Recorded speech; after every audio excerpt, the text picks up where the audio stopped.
Ang galing nyo. Para sa akin, kayo ang panalo. At dahil dyan, may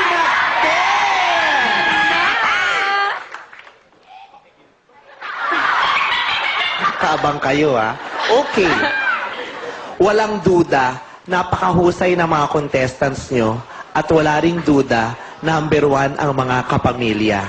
Kaya hindi na kami nagtataka at magtataka pa kung talagang nangingibabaw ang kagalingan ng mga kapamilya sa Luzon, Visayas, Mindanao. Dahil kahit kami nga nanonood sa inyo. GMA. Greater Manila Area, nakatutok sa atin. Ano pangalan mo, kuya?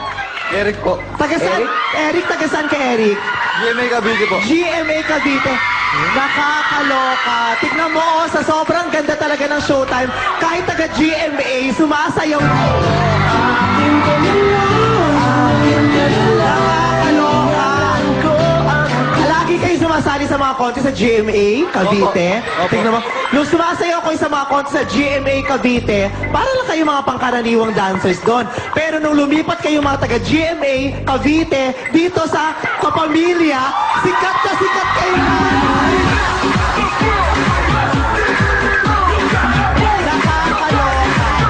Proven na yan, ang daming wale dati na pumunta ng kapamilya mula sa GMA Cavite na sumikat talaga ng todo.